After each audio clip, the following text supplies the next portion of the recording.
बृहस्पति से 9 भाव आगे भी छिपा है आपका भाग्य, किस्मत का ताला खुलकर रहेगा। नमस्कार, आप देख रहे हैं नक्षत्र दुनिया। और मित्रों, आज के वीडियो में हम बात करने वाले हैं गुरु से 9 भाव आगे आपका भाग्य किस प्रकार से आपका साथ दे सकता है।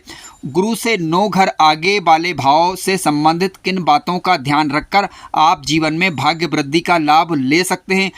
आज का यह वीडियो समस्त लग्न वालों के लिए काफ़ी महत्वपूर्ण है, चाहे गुरु आपकी कुंडली के किसी भी भाव के अंदर बैठे हुए हों।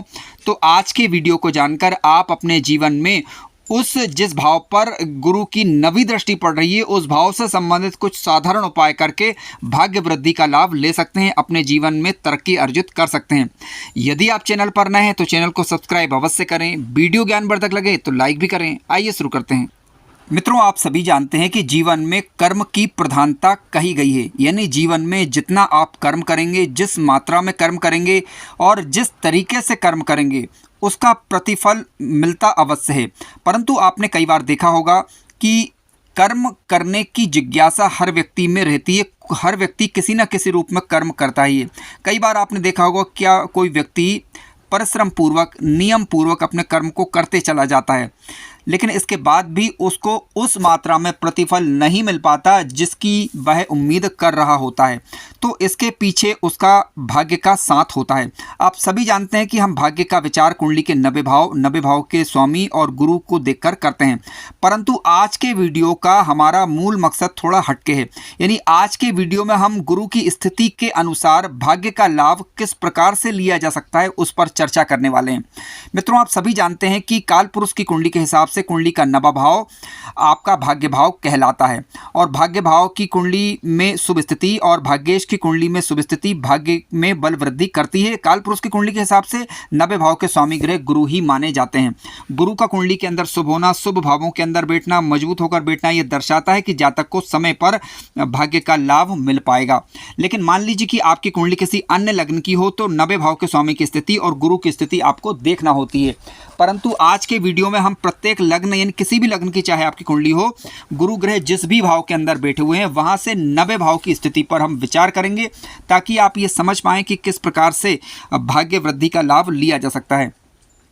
मित्रों, आप सभी जानते हैं कि गुरु ग्रह ज्ञान के कारक, धर्म के कारक, शिक्षा के कारक, धार्मिक कार्यों के कारक, मांगलिक चीज़ों के कारक और साथ साथ भाग्य वृद्धि के कारक ग्रह भी होते हैं। धर्म के कारक ग्रह भी गुरु ग्रह माने गए हैं। अब सबसे पहले आपको ये कुंडली में देखना होगा कि गुरु ग्रह आपकी कुंडली के किस भाव के अंदर बैठे हुए हैं। हालांकि इस वीडियो में मैंने समस्त भावों के अंदर गुरु की स्थिति पर चर्चा की है, और विशेष रूप से उस भाव पर जिस पर गुरु की नवी दृष्टि पड़ रही है, तो उसको ध्यान में रखते हुए आज के वीडियो में हम चर्चा करने वाले हैं। मित्रों, गुरु ग्रह यदि आपकी कुंडली में जो लग्न भाव का स्वामी बना हुआ है उसके साथ गुरु ग्रह की यदि तात्कालिक मित्रता हो जाती है, फिर से समझिए, यदि आपकी कुंडली में जो लग्नेश ग्रह हैं उनके साथ गुरु ग्रह की तात्कालिक मित्रता हो जाती है, तो ऐसी स्थिति में फिर आपको गुरु ग्रह के सामान्यतः रिजल्ट अच्छे मिलते हैं। लेकिन यदि गुरु और लग्नेश के अंदर नैसर्गिक मित्रता भी ना हो, तात्कालिक मित्रता भी ना हो, शत्रु बन रहे हैं, तो उतने अच्छे रिजल्ट दिखाई नहीं देते।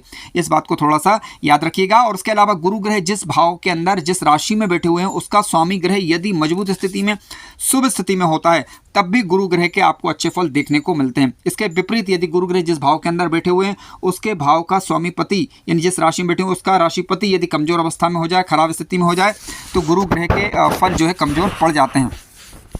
सबसे पहले आज के वीडियो में हम बात करेंगे, यदि आपकी कुंडली के पंचम भाव के अंदर गुरु ग्रह बैठे हुए हों तो किस प्रकार के ये फल देते हैं। ध्यान रखें कि हम पंचम भाव के फलों पर चर्चा नहीं कर रहे हैं, हम बात कर रहे हैं गुरु से 9 घर आगे के फलों पर। तो गुरु जब पंचम में बैठेंगे तो इनकी नवी दृष्टि होगी लग्न भाव के ऊपर, ठीक है। तो लग्न भाव के ऊपर होगी क्योंकि हम गुरु से 90 की चर्चा कर रहे हैं। मित्रों, लग्न भाव के अंदर आप जानते हैं कि पंचम भाव के अंदर गुरु ग्रह बैठेंगे तो नवी दृष्टि से लग्न को देखेंगे। इसका मतलब ये हुआ है कि आप अपने व्यक्तित्व में सुधार करके भाग्य वृद्धि का लाभ ले सकते हैं, या फिर आपको जब कभी भी लग्नेश की दशा आएगी तब भी आपका भाग्य साथ देगा। मित्रों ध्यान रखें कि लग्नेश की दशा सामान्यतः व्यक्ति को सामान्यतः अच्छा फल ही देती है यदि शुभ स्थिति के अंदर लग्नेश ग्रह बैठे हुए हों, लेकिन कई बार होता यह है कि यदि 6वें 8वें या 12वें भाव के अंदर चले जाएं, नीच राशि के लग्नेश हो जाएं, तो उसके फल कमजोर पड़ते हैं। तो ऐसी स्थिति में आपको गुरु ग्रह की दशा अंतरदशा आने पर आपको भाग्य वृद्धि का लाभ मिल पाएगा। क्यों? क्योंकि गुरु की नवी दृष्टि जो है लग्न भाव पर अब जा रही है। तो इसका मतलब ये है कि आप अपने व्यक्तित्व में सुधार करके, इसके अलावा आप अपने कार्यशैली में सुधार करके अपने भाग्य को अच्छा कर सकते हैं। अपने अंतर्ज्ञान से, अपने विवेक बुद्धि के द्वारा, पिता की सलाह से, गुरु की सलाह से आप जीवन में बड़ी तरक्की अर्जित कर सकते हैं और अपने भाग्य को उन्नत कर पाएंगे। आपका भाग्य इस बात पर भी निर्भर करेगा कि आप अपने आप को कितना साफ सुथरा रखते हैं, आप अपना व्यक्तित्व कितना निखारते हैं, आपका आचरण कितना अच्छा है, इस बात पर भी आपके भाग्य निर्भर करेगा। तो अपने आचरण को धार्मिक बनाने का प्रयास करें। क्यों? क्योंकि गुरु गृह धर्म को दर्शाते हैं। इसके अलावा अपने व्यक्तित्व के अंदर आपको प्रयास करना चाहिए कि आपका स्वभाव विनम्र हो और सही को सही, आप गलत को गलत बोलें। तो आप ऐसा करेंगे तो निश्चित रूप से उस समय विशेष के दौरान जब गुरु की दशा अंतरदशा चल रही होगी तो आपको भाग्य वृद्धि का लाभ मिल पाएगा। मित्रों यहाँ ध्यान देने वाली बात सिर्फ इतनी है कि गुरु की दृष्टि जो पड़ रही है नवी, वहाँ पर मकर राशि ना हो, ठीक है। और यदि मकर राशि आ रही तो फिर ऐसी स्थिति में उस शनि की स्थिति पर आपको यहाँ पर विचार करना होगा। आइए अब हम बात करते हैं कि आपकी कुंडली में यदि गुरु ग्रह 6ठे भाव के अंदर आकर बैठे हुए हैं, जब 6ठे भाव के अंदर गुरु ग्रह बैठेंगे तो वह अपनी नवी दृष्टि कुंडली के धन भाव के ऊपर दिखाएंगे, यानी दूसरे भाव पर दिखाएंगे। तो इसका मतलब क्या? इसका मतलब ये है कि जब कभी भी आपको गुरु की दशा अंतरदशा आएगी तो उस दौरान भाग्य वृद्धि का लाभ मिल पाएगा, लेकिन किसके द्वारा? कुटुंब के, परिवार के लोगों के सहयोग के द्वारा। दूसरी बात, इसके अलावा आपके पास जो धन होगा उस धन को किसी अच्छे कार्य में इन्वेस्ट करके भी आप भाग्य वृद्धि का लाभ ले सकते हैं। भाग्य वृद्धि क्या है? यानी जीवन में तरक्की होना ही भाग्य वृद्धि है। किसी न किसी रूप में तरक्की हो, वो भाग्य वृद्धि कहलाती है। तो आप कुंडली के 6ठे भाव के अंदर गुरु महाराज बैठे हुए हैं, तो ऐसी स्थिति में देखिएगा कि परिवार के लोगों के द्वारा बचाए हुए धन के माध्यम से, या फिर यात्राओं के माध्यम से, या फिर कह सकते हैं कि किसी निवेश के माध्यम से आप धन कमा सकते हैं, बशर्ते कि गुरु की स्थिति मजबूत हो और धनेश की स्थिति यहाँ पर मजबूत होना चाहिए। तो जब कभी भी आपको गुरु की दशा आएगी तो परिवार के सहयोग से आप अपना जीवन को उन्नत कर पाएंगे, आपको लाभ मिल पाएगा। यदि मान लीजिए कि आपकी कुंडली के 7वें भाव के अंदर गुरु ग्रह बैठे हुए हैं, तो ऐसी स्थिति में क्या होगा कि इनकी नवी दृष्टि कुंडली के 3रे भाव के ऊपर जाएगी। आप जानते हैं, अब क्योंकि हम नवी दृष्टि की बात कर रहे हैं तो कुंडली के 3रे भाव 7वें भाव के अंदर गुरु महाराज बैठेंगे तो अपनी 3री दृष्टि से पराक्रम को देखेंगे। तो इसका मतलब ये हुआ कि आप अपनी मेहनत से, अपने भाइयों के सहयोग से तरक्की कर पाएंगे उस समय विशेष में जब गुरु का अंतर चल रहा हो और गुरु की दृष्टि, नवी दृष्टि आपके भाग्य 3रे भाव के ऊपर जा रही हो। तो ऐसी स्थिति में आपको चाहिए कि आलस्य का परित्याग करें, तभी आपकी भाग्य वृद्धि यहाँ पर संभव हो पाएगी। इसके अलावा दृढ़ इच्छित होकर कार्य करें, एकाग्रचित्त होकर कार्य करें, धैर्य बनाकर कार्य करेंगे तो आप अपने जीवन में भाग्य वृद्धि का लाभ ले पाएंगे। हालांकि यहाँ ये बात भी महत्वपूर्ण है कि गुरु जो 3रे भाव पर दृष्टि दिखा रहे हैं तो उसके स्वामी ग्रह की स्थिति मजबूत होना चाहिए, तभी भाग्य का उचित लाभ आपको मिल पाएगा। अपनी कम्युनिकेशन स्किल्स के माध्यम से भी आप भाग्य वृद्धि कर पाएंगे। मतलब ये कि आप अपनी वार्तालाप के द्वारा अपने लोगों के साथ मिलजुल कर भी अपने करियर को उन्नत कर सकते हैं। मित्रों आइए अब बात करते हैं कि गुरु की दृष्टि, यदि गुरु की नवी दृष्टि यदि 4th भाव पर हो। देखिए, गुरु जब 8वें भाव के अंदर होंगे तो वह अपनी नवी दृष्टि कुंडली के 4th भाव पर दिखा पाएंगे। अब मित्रों ध्यान रखें कि अष्टम के गुरु जब 9वें को देखेंगे, क्योंकि हम अष्टम में गुरु के किस प्रकार के फल होंगे इस पर चर्चा नहीं कर रहे हैं, हम बात कर रहे हैं भाग्य वृद्धि की, गुरु की नवी दृष्टि की। तो देखिए, जब अष्टम भाव के अंदर गुरु ग्रह बैठेंगे तो अपनी नवी दृष्टि से 4th भाव को देखेंगे तो जातक को अपने माता के सहयोग से लाभ होगा, माता पिता के सहयोग से लाभ होगा, माता पिता के सलाह के द्वारा, इसके अलावा जनता के सहयोग के द्वारा, अपने मित्र जो साथी है उनके सहयोग के द्वारा, इसके अलावा जातक के खुद के नैतिक आचरण के द्वारा भाग्य वृद्धि कर पाएगा। जमीन जायदाद इत्यादि जो है उसके माध्यम से भी भाग्य वृद्धि का लाभ मिल पाएगा। इसका मतलब क्या है? इसका मतलब ये है कि देखिए, जो भी आपके पास माता पिता वाला घर है वहाँ पर आप कोई ना कोई एक ऐसी निर्माण कर सकते हैं जिसके माध्यम से भी आप लाभ ले पाएंगे या भाग्य वृद्धि हो पाएगी, या ज़मीन जायदाद इत्यादि में आपको लाभ मिल पाएगा। पैतृक घर इत्यादि है वहीं से भी आपको यानी लाभ मिल पाएगा। तो गुरु की नवी दृष्टि जब चतुर्थ पर पड़ रही हो तो आप देखें चतुर्थेश कुंडली के अंदर मजबूत होना चाहिए, तभी जाकर आपको श्रेष्ठ लाभ मिल पाएगा। और एक बात जो मैंने प्रारंभ में बोली वो ये कि लग्नेश के साथ गुरु की तात्कालिक मित्रता होना आवश्यक हो जाती है। तात्कालिक मित्रता होगी तभी लाभ मिल पाएगा, क्योंकि लग्नेश कुंडली का मालिक ग्रह, यदि उसी के साथ शत्रुता होगी तो उतना अच्छा लाभ नहीं मिल पाता। आइए चर्चा करते हैं। गुरु यदि आपकी कुंडली के 90 भाव के अंदर हो, देखिए गुरु 90 भाव के अंदर होंगे तो वह अपनी नवी दृष्टि से आपकी कुंडली के पंचम भाव को देखेंगे। अब गुरु की जो नवी दृष्टि होगी वह आपकी कुंडली के नवी दृष्टि होगी आपकी कुंडली के वह पंचम भाव पर होगी। ठीक है, जब गुरु 90 में होंगे तो अपनी नवी दृष्टि से पंचम भाव को देख पाएंगे। तो इसका मतलब क्या, देखिए इसका मतलब ये होता है कि आप अपने अंतर्ज्ञान, सूझबूझ, विवेक बुद्धि के माध्यम से, संतान के सहयोग से जीवन में तरक्की कर पाएंगे। इसके अलावा पंचम भाव गहरी सोच को भी दिखाता है, तो इसके अलावा पाप पुण्य को भी दिखाता है, और इसके अलावा साथ साथ आपके इष्ट का भाव भी है। तो अपने इष्ट, उस दौरान जब गुरु का अंतर चल रहा हो किसी भी रूप में अपने इष्ट की आराधना करें। यानी इष्ट का मतलब ये है कि कुंडली के पंचम भाव में जो राशि का अंक लिखा हुआ होगा उसके स्वामी का अधिपति, उनकी आराधना करें। जैसे मान लीजिए कुंडली के पंचम भाव के अंदर सिंह राशि आ रही है तो उसके स्वामी ग्रह कौन हुए, सूर्य, तो सूर्य की आराधना करें, भगवान नारायण की आराधना किसी भी स्वरूप में करें, निश्चित रूप से लाभ मिल पाएगा, आपके जीवन में भाग्योन्नति हो पाएगी।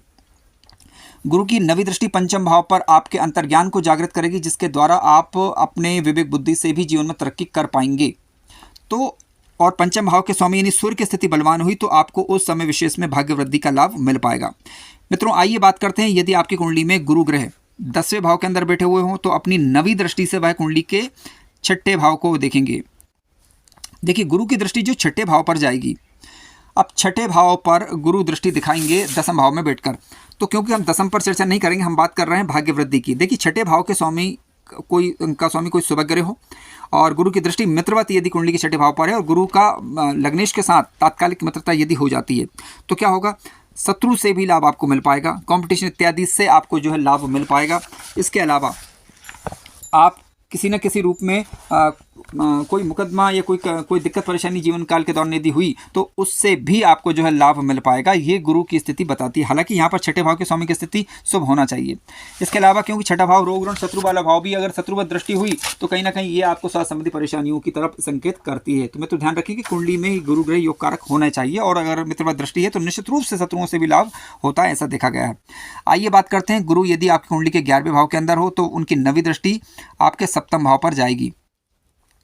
मित्रों 11वें भाव के अंदर जब गुरु ग्रह बैठेंगे तो देखिए कुंडली का 11वां भाव आप सभी जानते हैं, कुंडली का 11वां भाव किसी प्रकार की मंत्र सिद्धि इत्यादि को दर्शाता है ना, कि मंत्र सिद्धि इत्यादि को दर्शाता है। और यहाँ से आप जो बड़े भाई बहन इत्यादि का विचार करते हैं, जीवन किसी प्रकार की तरक्की का विचार करते हैं। अब गुरु की नवी दृष्टि 7वें भाव पर है, 7वें भाव का स्वामी ग्रह यदि मजबूत हो तो गुरु की नवी दृष्टि ये बताती है कि अपने जीवन साथी की सलाह के द्वारा आप जीवन में तरक्की करेंगे, विवाह के बाद आपकी भाग्योन्नति होगी, व्यापार इत्यादि का लाभ मिल पाएगा। मैं तो ध्यान रखने वाली बात यह है कि लग्नेश और सप्तमेश की मित्रता, तात्कालिक मित्रता कम से कम गुरु ग्रह के साथ होना यहाँ पर आवश्यक हो जाती है। व्यापार इत्यादि के माध्यम से आप लाभ प्राप्त कर पाएंगे। इसके अलावा यात्राओं के द्वारा भी आपकी तरक्की हो पाएगी। यानी सप्तमेश की दशा अंतरदशा जब कभी भी आएगी आपको, सप्तमेश की गुरु के साथ तात्कालिक मित्रता यदि होती है तो निश्चित रूप से यह भाव भी आपके लिए भाग्य वृद्धिदायक सिद्ध होगा, जीवन में समृद्धता आ पाएगी। आइए चर्चा करते हैं कि गुरु आपकी कुंडली के अंदर 12वें भाव के अंदर बैठे हुए। मित्रों गुरु आपकी कुंडली के 12वें भाव के अंदर आकर बैठ जाते हैं तो देखिए गुरु यदि 12वें भाव के अंदर आकर बैठेंगे तो अपनी नवी दृष्टि से कुंडली के 8वें भाव को देखेंगे। तो इसका तात्पर्य क्या हुआ, परोपकार के माध्यम से, ज्योतिष के माध्यम से, तंत्र मंत्र यंत्र इत्यादि के द्वारा आध्यात्मिक कार्यों से जुड़कर आप अपने जीवन को उन्नत कर पाएंगे, ये बताता है। इसके अलावा गुप्तधन इत्यादि के माध्यम से पितृ संपत्ति इत्यादि को बढ़ाकर आप अपने जीवन में उन्नति कर पाएंगे। अलौकिक शक्तियाँ का आपको जो है या कोई दिव्य शक्ति का साथ आपको मिल पाएगा, तो ये शुभ स्थिति मानी जाएगी। इस स्थिति में भाग्योदय का लाभ मिल पाएगा आपको। मैं तो ध्यान रखने वाली बात यह है कि यहाँ पर कुंडली के 8वें भाव के स्वामी ग्रह की स्थिति कुंडली में मजबूत हो और गुरु और अष्टमेश की यदि लग्नेश के साथ तात्कालिक मित्रता हो जाती है तो शुभ परिणाम सिद्ध होंगे। यहाँ पर शुभ परिणाम आपको देखने को मिलेंगे, और किसी आकस्मिक संकट यदि कोई हुआ तो उससे भी बचाने का कार्य यहाँ पर गुरु महाराज आपको करेंगे। आइए चर्चा करते हैं कि यदि गुरु ग्रह लग्न के अंदर आकर बैठ जाएं। देखिए गुरु लग्न के अंदर आकर बैठेंगे तो अपनी नवी दृष्टि से कुंडली के 90वें भाव को ये देखेंगे। लग्न के अंदर गुरु बैठेंगे तो उनकी नवी दृष्टि कुंडली के 90वें भाव पर होगी। तो इसमें का मतलब यह है कि धर्म के द्वारा, पिता के द्वारा, गुरु के सहयोग से, आचार्यों के सहयोग से या फिर किसी प्रकार के धार्मिक कार्यों के माध्यम से आप अपने जीवन में तरक्की अर्जित कर पाएंगे, इसको ये स्थिति बता रही है। इसके अलावा ज्ञान विज्ञान के क्षेत्र में आपको लाभ मिल पाएगा। और जब कभी यदि नवेश कुंडली के अंदर मजबूत हुए तो निश्चित रूप से आपकी कुंडली के अंदर जो नवेश है उनकी यदि गुरु के साथ तात्कालिक मित्रता या लग्नेश के साथ तात्कालिक मित्रता हो पाती है तो भाग्य वृद्धि का लाभ उस दौरान मिल पाएगा। हालांकि किस मात्रा में रहेगा इस बात पर भी निर्भर करेगा कि ग्रह के पास बल क्या है, बल कितना है और ग्रह किस त्रिकोण में बैठा हुआ है, ये भी डिपेंड करेगा, यानी मूल त्रिकोण में है या नहीं है, उच्च के है नीच के, ये सारी स्थितियाँ देखनी होती है। लेकिन फिर भी हाँ, भाग्य वृद्धि का लाभ अवश्य ही मिल पाएगा। अनुसंधानात्मक कार्य यदि आप कर रहे हैं तो वहाँ पर भी लाभ मिल पाएगा। जितना आचरण शुद्ध रखेंगे उतना भाग्य वृद्धि अधिक होगी। आचरण अगर गलत रखेंगे तो भाग्य वृद्धि होने में अड़चनें बाधाएं आती हैं। आइए बात करते हैं, यदि आपकी कुंडली में दूसरे भाव के अंदर गुरु ग्रह बैठे हुए हैं, दूसरे भाव के अंदर मित्रों गुरु ग्रह यदि बैठेंगे तो उनकी जो 9वीं दृष्टि है वह कुंडली के आपके 10वें भाव के ऊपर जाएगी। तो इसका मतलब क्या है? देखिए, इसका मतलब ये हुआ है कि यदि गुरु धन भाव के अंदर बैठेंगे तो अपनी 9वीं दृष्टि से 10th हाउस को देखेंगे, यानी पिता के द्वारा काम धंधों के माध्यम से। इसके अलावा आप जीवन में तरक्की अर्जित कर पाएंगे, धन इत्यादि की कमी नहीं रहेगी, आपका कार्य क्षेत्र में सुधार होगा और उसका लाभ आपको भाग्य वृद्धि के रूप में मिल पाएगा। यानी जो आप प्रयास करेंगे उसमें सफल हो जाएंगे, कहने का तात्पर्य ये है। इसके अलावा व्यापारिक यात्रा इत्यादि सही सिद्ध होंगी, आपके लिए लाभकारी सिद्ध होंगी। बड़े बूढ़ों का आशीर्वाद लेकर यदि आप कार्य करेंगे तो अपनी भाग्य वृद्धि का अधिक लाभ आपको जीवन काल मिल पाएगा। पिता के आशीर्वाद लेकर कार्य करेंगे तो भाग्य वृद्धि अधिक हो पाएगी। आइए बात करते हैं, आपकी कुंडली के तीसरे भाव में यदि गुरु ग्रह बैठे हुए हैं तो वह अपनी 9वीं दृष्टि से एकादश भाव को देखेंगे। मित्रों, एकादश भाव को गुरु ग्रह देखेंगे तीसरे भाव में बैठकर। तो किस प्रकार से? देखिए, धार्मिक कार्यों के द्वारा आपको आय होगी। इसके अलावा आपकी आय जितनी अधिक होगी उतना ही आपकी भाग्य वृद्धि हो पाएगी। अपने से बड़े भाई बहनों के सहयोग से, आप ये बड़े भाई बहन नहीं हैं तो उनके जैसे अन्य भाई बहन आपके जो परिवार में, उनके सलाह लेकर भी आप कार्य करेंगे तो भी आपको भाग्य वृद्धि का लाभ मिल पाएगा। आय जितनी अधिक होगी, कोशिश करिए कि अपनी आय को अधिक से अधिक बढ़ाएं। जितनी आय अधिक होगी उतना ही भाग्य वृद्धि का लाभ इस स्थिति में मिल पाता है, यानी इस मेहनत का लाभ आपको मिल पाएगा। इसके अलावा आपको 11वें भाव के स्वामी की स्थिति और 11वें भाव का स्वामी यदि मजबूत हुआ तो भाग्य वृद्धि अधिक होगी। इसके अलावा लग्नेश के साथ गुरु की तात्कालिक मित्रता हो जाती है, एकादश भाव के स्वामी के साथ गुरु की तात्कालिक मित्रता हो जाती है तो भाग्य वृद्धि का लाभ अधिक मिल पाएगा। पारिवारिक प्रतिष्ठा, मान सम्मान, यश आपका अच्छा रहेगा। आइए बात करते हैं, यदि आपकी कुंडली के चतुर्थ भाव के अंदर गुरु ग्रह बैठे हुए हैं। देखिए, चतुर्थ भाव के अंदर गुरु ग्रह बैठेंगे तो अपनी 9वीं दृष्टि से कुंडली के 12वें भाव को देखेंगे। आप चतुर्थ भाव में गुरु ग्रह बैठेंगे तो क्या होगा कि परोपकार के माध्यम से, दान के माध्यम से, जन्म स्थान से दूर वाली जगहों पे किसी प्रकार के उपकार, परोपकार या गरीबों की सेवा या सेवा कार्य के द्वारा आप भाग्य वृद्धि का लाभ मिल पाएगा। हालांकि यहाँ पर गुरु ग्रह की लग्नेश या फिर गुरु ग्रह की लग्नेश के साथ और साथ साथ 12वें भाव के स्वामी के साथ ही तात्कालिक मित्रता हो जाती है तो लाभ अधिक मिल पाएगा। जन्म स्थान से दूर वाली जगहों पर लाभ मिल पाएगा। ध्यान रखिएगा, गुरु की जो 9वीं दृष्टि है वह मित्रवत दृष्टि होनी चाहिए। शत्रु दृष्टि हो ठीक है, लेकिन कम से कम नीच राशि की दृष्टि यहाँ पर नहीं होनी चाहिए।